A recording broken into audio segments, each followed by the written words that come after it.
Welcome to Upsell, where top sales legends reveal the playbooks they hardly ever share. With your host, Wilson Dike, Sales solution experts. It's real talk, real strategies. Starting now. Welcome to the show, everyone. I have with me today Blessing Mate. Blessing is an experienced sales professional. He has been in the game for a very, very long time. I've worked with him in the past, and it's an honor to have him on today's episode. So I'm just going to step aside for a bit and allow Blessing to introduce himself. Hi, Blessing. Hey, Wilson. Thank you very much. So my name is Blessing Mate. I'm based in Johannesburg, South Africa. I work for a company called Oracle, and I'm the regional director for sales in Africa and Turkey. Oh, yes, sure. Thank you for that brief introduction, Blessing. A fun fact, like I said, Blessing and I, we've crossed paths before, milestones or light years ahead, if I might say so, where we worked together. We worked in the same division. We're trying to build things. We're trying to, enhance and enlarge the businesses of a particular software group, Sage, back then in Nigeria. But to get straight into it, we have a couple of things we need to discuss. We need to, tap into the wealth of knowledge and experience from Blessing. So I'd like you, Blessing, can you share your journey into the world class or the world of tech sales? How has that been for you from now, from where you are now and where you're coming from? Okay, great. So funny enough, Wilson, I started off in the techie side. I would run implementations and do a lot of project management for software called Sage. Yes. And really how I got into the sales field was by default. I was asked by Sage to go and help to set up a new operation in West Africa. Mm-hmm. And once that operation got up and running, they asked me to just continue in the country. But it was now, instead of consulting project management type of role, it was to look after sales. And that's how I entered the world of sales. Never looked back since. Yeah, interesting. And a fun fact, maybe you might just know this or you're just knowing this for now. I remember the time there was an exhibition sometime in a hotel in Ikeja, and I was still working in my former place of work before I moved into Sage, and I was just there to listen. And you had a presentation and speech, and that got to me. I like, wow, this is interesting. This software, what you're trying to do here, then in Nigeria, and how you're trying to expand and help businesses, the small and medium businesses. Little did I know that I'll be working with Sage at the time. I just came there as an observer, trying to understand technologies that I could present to the clients I was servicing at the time when I was working with KPMG. So that was where, I first met you. That was the first time I saw you. And a couple of months down the line, I was there interviewing for a role in Sage, and boom, that's where we started our journey. So it's nice to see how, you started, how the journey came in for you. Starting from a consulting mindset, and of course pivoting directly. So that's like a deep dive into sales for you, coming from a consultant. So how was that experience for you? How was the change from having that consulting mindset and going into straight on selling mindset? Look, obviously I was very fearful. I was quite nervous about going into a sales role. I always looked at sales people as you're always chasing a number, which actually you are.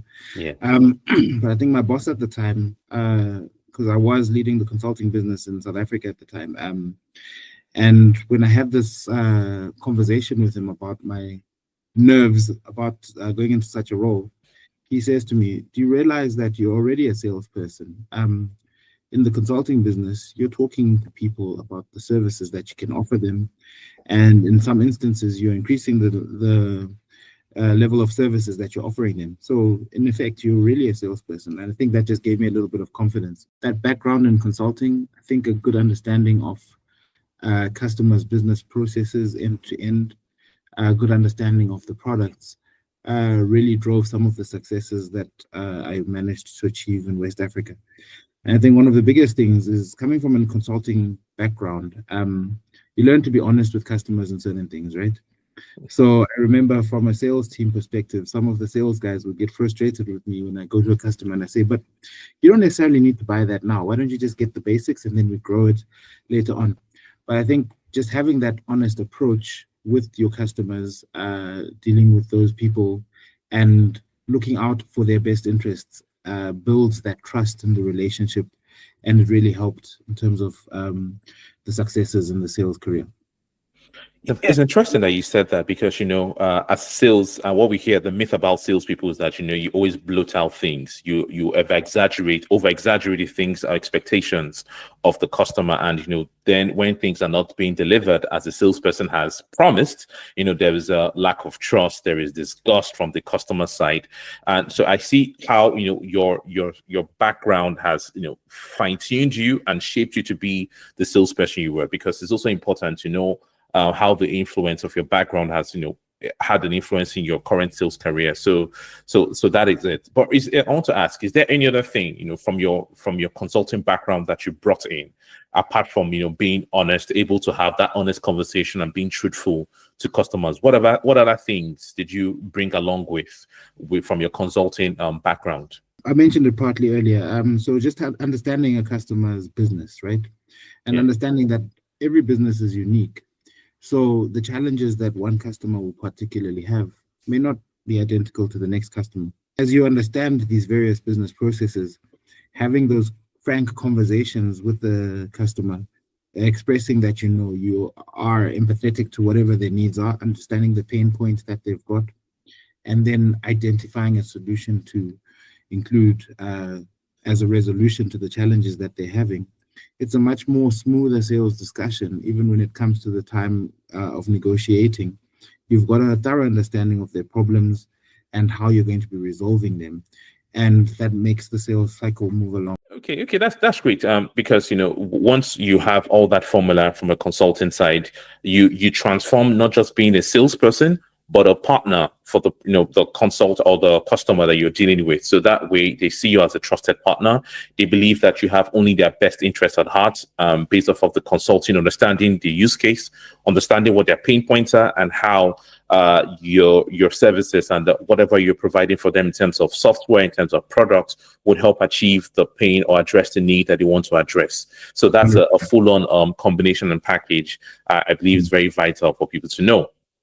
Okay, so let's move up a bit, and I want to ask. So, what sales processes are the most suited for automation? We're in the era of AI, artificial intelligence, large language models, and larger language modeling. As a matter of fact, everybody now is leaning towards the LLMs to help with mundane tasks, pedestrian tasks. I'd like to ask now. So, what sales processes are the most suited for automation in this time? Because it's important for those who are aspiring to be, sales professionals. They need to know, they need to be in tune, they need to be ahead of the curve in terms of disruptions from technology. So care to share your experience or what you think about that? The automation is really handling those repetitive tasks that you handle as a salesperson. So, for example, depending on the type of sales you're in, to make some kind of contact with your customers frequently. You are going to do some kind of follow-ups as you progress in the sales steps. And it's fascinating to see the amount of tools that are out there to automate those things. So, we've got tools in place where we can send a reminder in terms of, I sent an email a couple of weeks ago, I noticed you haven't responded. Is there something? And you can automate this type of functionality. You can automate those tasks. I think from an AI perspective as well, we're able to track now. So did my customer open that email? Did they forward it on? Did they actually open it and then delete it? Or did they open it, spend some time with it open, which means they probably read it? Yeah.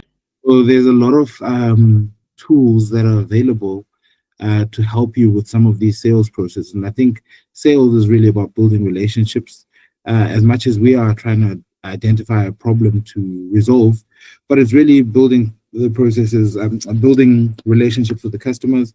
And there's so many tools that are in place to help automate that part of the process where you're still trying to establish some kind of connection. So, for example, if you're thinking of someone who's cold calling, they would probably be able to use this very effectively, where they may be contacting 100 plus customers in a month, and there's different steps to each of this cold calling process.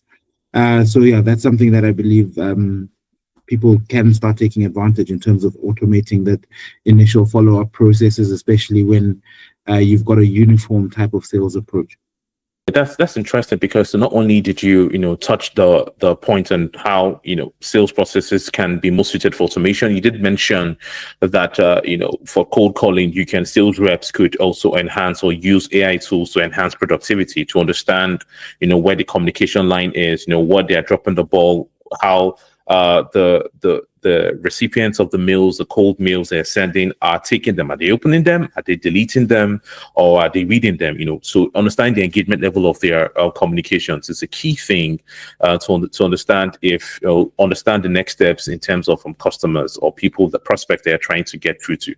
So the question I'd like to ask: do you think in any time in the future, or near future, or the future, do you think AI LLM would replace the salesman 100%? Is that going to happen, or do we still need the human intervention, the salespeople, to be in the doors or on the faces of prospects to close deals?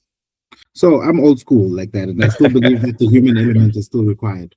If you look at the organization I work for, one of the things that we're making noise now is we have AI agents that you can incorporate into your CRM functionality, for example. Yes. So slowly but surely, we are seeing AI taking more administrative roles in organizations. And I think it's very possible that, again, depending on the level of complexity in your sales process, that you may find AI replacing some of that human interaction in the very near future. Yes. Okay, interesting. I still try to, I'm trying to imagine a world where, the salespeople are just going to be reliant on AI to do the whole work, even the negotiations. I'd like to see how, the large language model trainers are going to train people or train the machines and modules to get into negotiations, especially when there are counter offers on the table. So that will be interesting to see. Yeah, I think it's very dependent on the industry, the sales process itself. I don't think 100% you can ever remove the human element, and yes, there's complex deal cycles where you're going to have those negotiations, those face-to-face meetings, several of those, in fact. Yeah. So yeah, again, it depends on the complexity in the sales cycles that you're referring to. Yeah. Yeah, so complexity actually is the key thing. Okay, interesting. So, moving on now, we're looking at how the young professionals that we're trying to reach out to can break into tech sales. So, what are the essential skills needed to break into tech sales? Coming from you, you've been in the game for a long time, so you could also share experience. What are the skills needed? Yeah, I'll never forget. There was a sales training that I once went on to, and one thing the instructor said was, people will always buy from people they like. To put it into perspective, here in Africa, you find people will go to a market and buy their supplies or whatever. And you have various people selling whatever it is, bread or whatever you want to get. But you might have a relationship with a certain person. So I remember a while ago, I would go and buy veggies from one lady at this market because we would have a chat. Yeah. Not necessarily because her tomatoes or her vegetables tasted better, but it was the experience of it all to say, oh, okay, you know what, we'll have a good 5-minute chat, have a good laugh, and I'm on my way. And I think in sales, it's like that. You have to be a likable person or work towards being a likable person as a basic. But also, like I was talking about earlier, having some kind of empathetic feel for what the customer is trying to address. You don't want to be dropping boxes and moving away. Obviously, you want to have some kind of relationship selling in place so that you can not only sell them whatever you want now, but also open the door up for future sales, because the best customer to sell to is one that we've already have in hand. Mm-hmm. So I think it's important to be able to build relationships, to be able to communicate effectively, to be able to understand complexity and break it down into a simple approach, because the more complex the deal, the more stakeholders are involved in the sales cycle. So it's imperative that everyone understands what we're trying to achieve, and you're able to effectively pull that towards successful closure. So I think those are some of the basic skills that are needed. Obviously, having some kind of understanding on what product you're selling is crucial. I remember early on in the days of Sage, I didn't understand the accounting side of things. And then you're talking to a CFO and they're talking about debits and credits and T accounts and all of that. And I had to learn what they were talking about so that when we're talking, we can be understanding each other. So having a good understanding of your product, having the people skills, and I think building relationships, especially for items with longer sales cycles, is imperative. Yes, so people skills, product knowledge, and of course, soft skills or building relationships are the key things. Yeah, because I do know for long sales cycles, you need to be perceived as a friend and as a partner. And the only way you can do that is to understand or build that relationship to that level so that, whenever the talk of the product or a project and you are providing that project or service to that project, you come top of the mind because you have been able to build such relationships. Okay. And how important, and this question is quite interesting because I know that this is where you shine so brightly. How important is networking when starting a career in sales? It is extremely important. You're only good as your networks, right? So you never know. The networks are going to put you into different accounts, or somebody knows someone that can help make a decision. So I can never overemphasize the importance of networking and having solid networks in your cavalry. You're going to need them at some stage. Oh, interesting. Yeah, because I do know that, and coming from experience, I can see this over and over again. When we're working in Sage, I also understood because there are a couple of times that we do go, out for business meetings, and I see how networking is. And when we go on dinners, you're not just standing one place or one spot. You are actually going through the room, reading the room, understanding who are the key stakeholders or who you can build a relationship with, because that is important to spread your tentacles, especially when you're trying to get into accounts that are multi-million-dollar accounts that are also long sales cycle accounts. So it's also good to have that multi-threading where you have a lot of reach in the business, network around, and come up with identifying who the best champions are, or the best champions will be to help propagate the story or the good news you're trying to propagate in terms of the services that you are trying to render. So it's important that you also stress that. I know that because I worked with you before, so I know how strong you believe in networking. Yeah, and it's imperative. Yeah, it is. Okay, so let's now. I know, let's say you have, you have a lot of war stories. You've closed a lot of deals, multi-million-dollar deals across the continent. Now you're doing it even in Europe as well. I'd like to ask, what does it take to close a high-value deal successfully? What are the things you need to note, the things you need to avoid, and how have you done that in your career? So I think the most important thing before we even talk about stakeholders is, do we have a full understanding of the problem that we're trying to address? If somebody is buying something, there's a need for it, right? Yes. And it's imperative that you've got a thorough understanding of what is the compelling reason that has made this customer come and look for a particular thing. Once you've got that compelling reason identified, I think the next thing is to identify who is involved in fixing this compelling reason. So who are the stakeholders involved? So obviously, they're working in software organizations. There's going to be multiple stakeholders. You might have a CIO, you might have a CFO, you might have a head of procurement, and potentially there's a board that would have to approve this. So identifying and putting together some kind of heat map to say, who's responsible for X, Y, and Z. I think it's also crucial to understand the customer's procurement cycle, because if you're not talking to the right people, you might find someone who wants a particular product, but they don't necessarily have the budget for that product. So ensuring you've got the end-to-end process is important.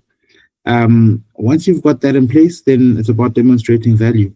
How do we actually not only eliminate the problem that you're dealing with, but improve your day-to-day? Maybe we can show some cost savings eventually, or maybe you can demonstrate how whatever it is that you're selling to the customer is going to make them much more effective in the market, much more competitive.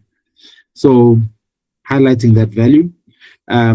because at the end of the day, solutions may not necessarily be cheap, but you need to demonstrate that there's value in this investment that they're making, and it actually is an investment, not an expense. So I think having those conversations and understanding the customer in detail and the challenge they're trying to address is always crucial if you're going to be closing those deals. And absolutely, like we were talking about earlier, building the relationships within the customer. So you might find that one or two people approach you for whatever they're asking for, but there are actually much more people at play, which is why it's so important to understand who the stakeholders are in any specific project. Yeah, interesting. That's good. So what I take away from what you're saying is that you should always, sell the value and not the products. So it's the value that the product brings and not the product to sell. The products that have bells and whistles, but if the value is not, communicated and understood, then you just won't be able to cut across or cut it when it comes to selling or getting those high profile deals. Right? Yeah. Let me put it into perspective. Why should you buy a Rolls Royce versus a S class? Rolls Royce will be priced in a much higher bracket, right? Yeah. Yes. But you'll find that there's people that will still buy that Rolls Royce, and because there's specific value that they see, despite the millions of dollars that they may pay for it, there's a value proposition that Rolls Royce may have that Mercedes may never have had. So it's similar to that in industry that you're working in. Yes, so value is key. Value is key. That's good to know. Good to know. So data is everything now. Data is new oil, like they do say. I mean, there's a quote I can take directly. They say, "In God we trust, everyone else bring data." So I'd like to ask you, what role does data play in convincing and getting the big clients to look your way? Oh, again, it depends on the type of data. So if you're looking in larger industries, there's obviously competitors that may be working in the same industry. And you want to be able to show some data that shows that companies that have done X, Y, and Z have achieved A, B, and C results, for example. Yeah. Or in some cases, you may find that an organization may want some kind of proof of concept. Yes. And without data, you cannot prove what you're trying to sell to the customer may work.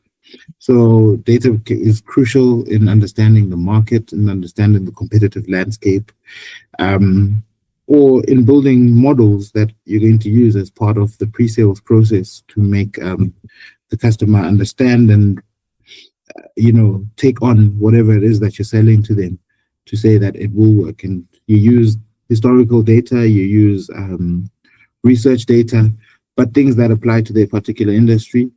And with data, the nice thing about it is you can have all sorts and forms of data, but you can shape it and model it in such a reporting way where you can now demonstrate value.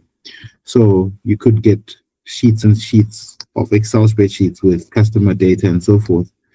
But if you're able to convert that into a graph or a pie chart or something, which helps that customer be able to extract insights from the data that you're getting from them, obviously that's already a demonstration of value. If you're able to drill down into that data and now look at a particular subsector of it in an easy way, shape, or form, it makes life a lot easier for the customers that you're dealing with. So data is crucial, I think, in part of your sales process, in part of your discovery sessions, and I think in part of demonstrating value or proving a concept that you may be discussing with the customer. Yeah, I couldn't agree more. Data has to be meaningful. Not all data, the ability to refine that data to meaningful insights and that can provide value to the potential customers or the clients in front of you. That's where, that's how, you win. And like you said, providing value and getting a hold of data would help provide value.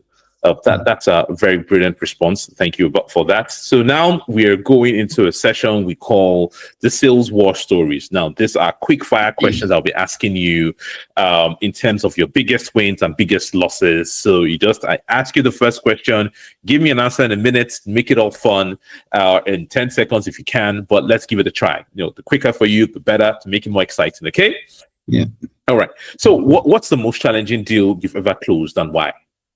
Look, I won't mention the name. It was a big bank, multiple Yeah. countries, over 17 countries, I think. One of the challenges was language barriers. I can't speak French or Portuguese.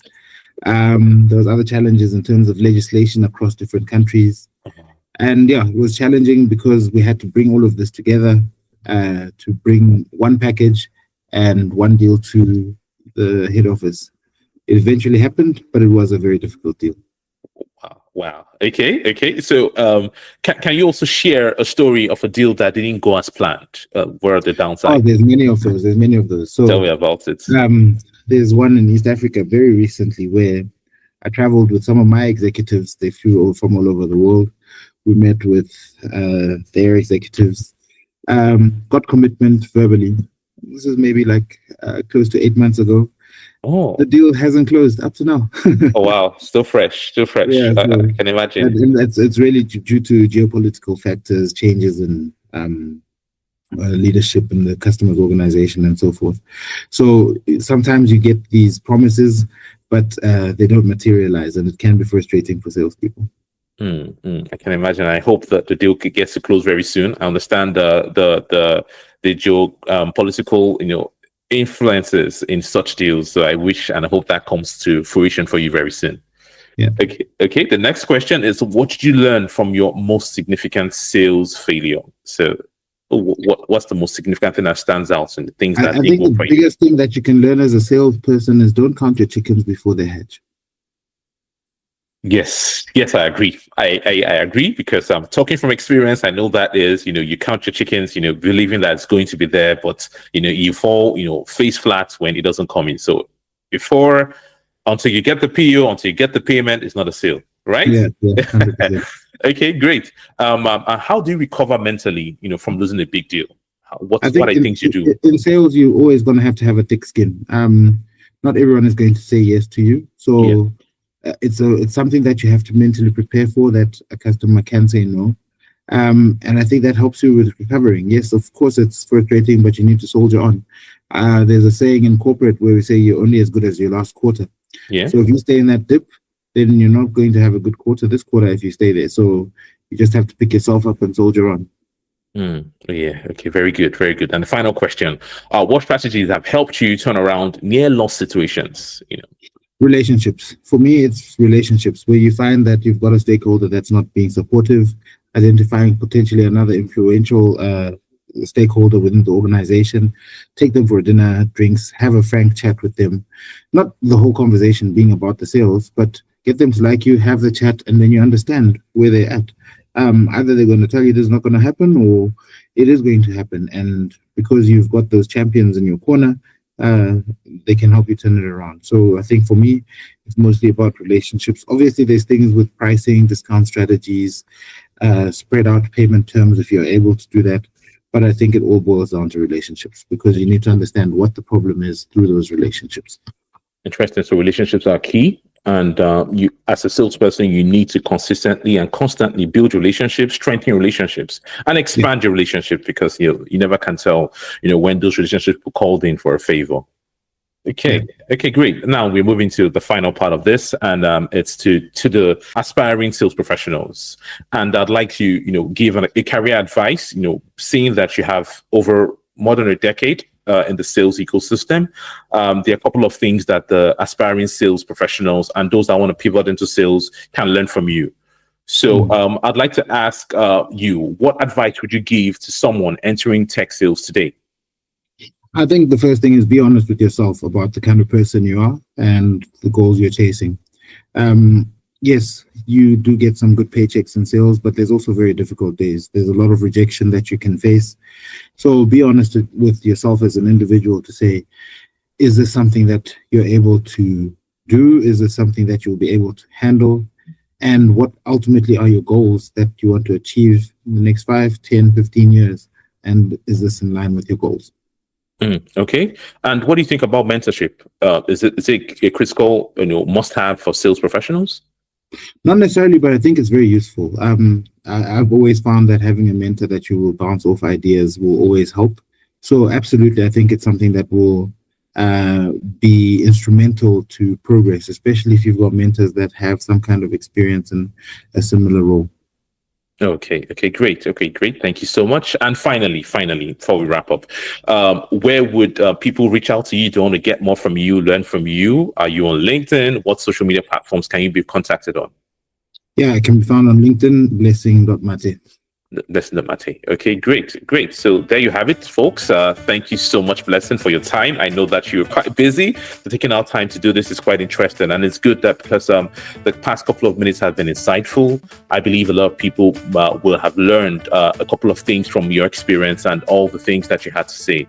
So thank you for your time, and catch you very soon. Thanks, Wilson. Great chatting to you, man. Yeah, sure. Have a nice time. Cheers, guys. Bye.